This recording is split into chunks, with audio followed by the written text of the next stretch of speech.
energy, which we do agree conservation of energy, but you said that doesn't it contradict with science? See, science has not reached so far. Science cannot tell us everything. Science cannot tell us everything. Initially, there was something created. There has to be something, then this situation arises that they are changed to different forms. First, there was something. Who created that thing? You ask Newton, who created that first thing? Do you mean to think there was nothing first? There was something. There was something, even according to the Big Bang theory, the creation of the universe. As the Quran says in Surah Al-Anbiya, chapter 21, verse number 30, it says, أَوَلَمْ يَرَ الَّذِينَ كَفَرُوا أَنَّ السَّمَاوَاتِ وَالْأَرْضَ كَانَتْ رَتْقًا فَفَتَقْنَاهُمَا. That do not the unbelievers see that the heavens and the earth were joined together and we clove them asunder. There was something. Afterwards, the law of conservation of energy says nothing can be destroyed, nothing can be created. It changes form. It changes form. But that's not ultimate. Initially, there was something. And we say this something that was created, the creator is Allah subhanahu wa ta'ala, the Khaliq. Hope that answers the question. Next question from the ladies section, please. Assalamu alaikum. The question is to Dr. In the question titled Women's Right in Islam, I heard you saying that Islam doesn't... Sister, can we have questions on the topic of today? We have less time to cover up the topic of today. I don't think we would allow questions out of the topic. Kindly restrict yourself to the topic of the day. Religion, the right perspective. I would like to pose this question. I'm Professor Nafisa Kaleem. I came from Madras this morning.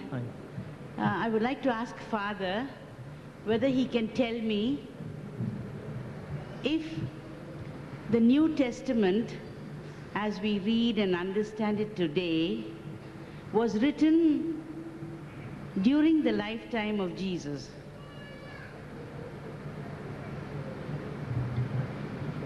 Nothing was written at the time of Jesus Christ.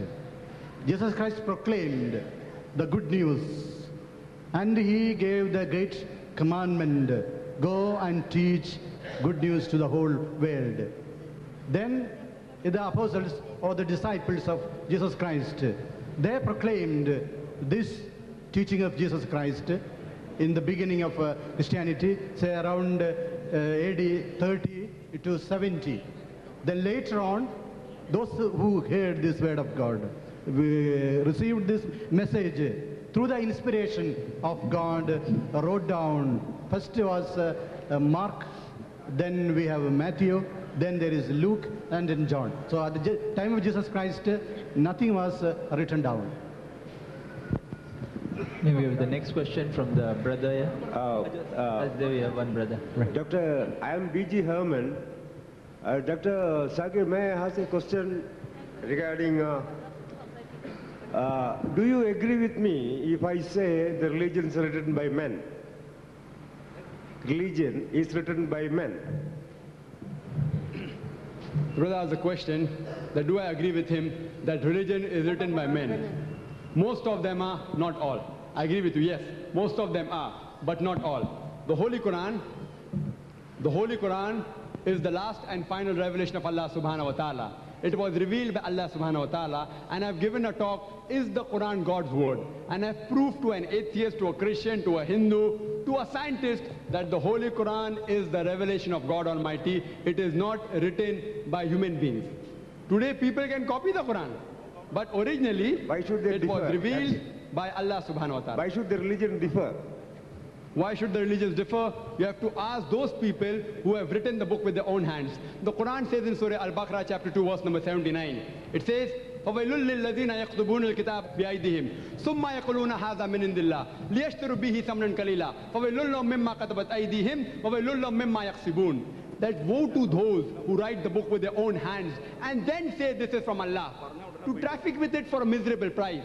Woe to those for what their hands do write, and woe to those for what they earn. So Quran says there are people who write with their own hands and then say this is from Allah subhanahu wa ta'ala. Allah says woe to such people for what do they write, woe to their hands, and woe to what they earn. Hope that answers the question. Father wants to comment on Dr. Naik. Christians believe the ultimate and definitive revelation only through Jesus Christ.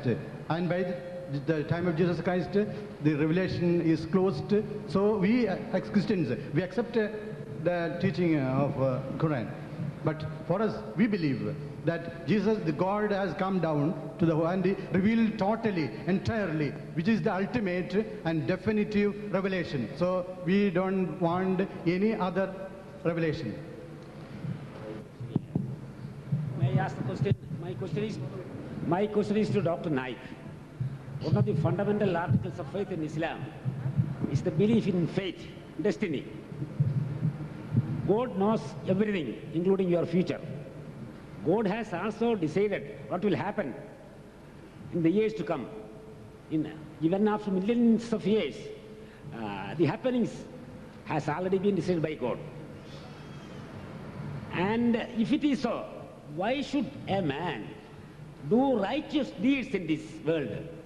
God has already decided your fate. Whether you do good or bad, your reward is already there. He has decided. And in that case, if you do not do any good at all, or if you do good, or if you do not do good, may I request you to put the question, please? The question is this. The fate has already been decided by God. In that case, what is the fun in doing righteous things? This question is mainly asked by those who want to malign Islam, and also by those who have genuine doubts about Islam. I understood the question, brother. Brother asked the question on destiny. Just before I give the answer, I'd like to say different people say that their book is the word of God. Hindus say their scripture is the word of God. Christians say their scripture is the word of God. Muslims say the Quran is the word of God. So if you want to know which is the word of God, put it to the final test, which today the world is of age and science and technology. If you apply scientific knowledge to all the scriptures, you will actually come to know which is the word of God, which I have done in my video cassette, is the Quran the word of God. Regarding the question of brother, that if God Almighty, if Allah subhanahu wa ta'ala knows whether a person is going to heaven or hell, whether they're going to do good deed or bad deed, why is letting us lead this life of turmoil? If Allah knows destiny, everything is written down, why do we have to lead this life of turmoil? It's a very good question.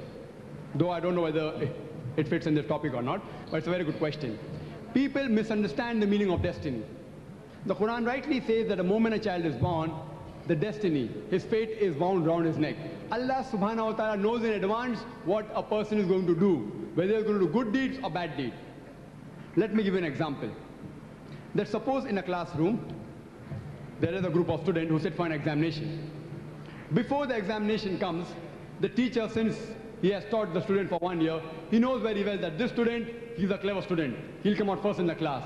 That student, he will come second class. That student, the naughty student, he'll fail in the examination. Why? Because of experience. Now when the examination comes, this student actually comes out first. That student gets a second class. That student fails.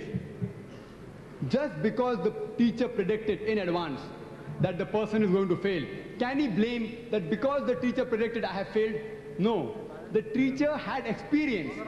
Therefore, the teacher could predict in advance whether the person is going to fail or not. Similarly, Allah subhanahu wa ta'ala has given a free will to every human being. But He has ilm ghaib. He has knowledge of the future. What's going to happen, what's not going to happen. He does not interfere in your free will. He gives you a free will. For example, if you come at a crossroad and there are 5 roads, road 1, 2, 3, 4, 5. Allah gives you the choice to choose whichever road you want. But Allah knows that you will choose road B and you actually choose road B. It is not because it is mentioned in the destiny that you will choose road B that you have chosen road B. It is because Allah has ilm ghaib. He has the knowledge of the future in advance. He knows that you will be choosing road B. Because He knows, He has written down. It is not because Allah has written the destiny, the reason that you follow. It's the vice versa. If you go further, you come to another 3 roads, A, B, C. You choose road B. Allah knows in advance. At the next junction, you will choose road B. Because Allah knows in advance, He has written out in the destiny. Not because it is written that you do it. It's the vice versa. Allah has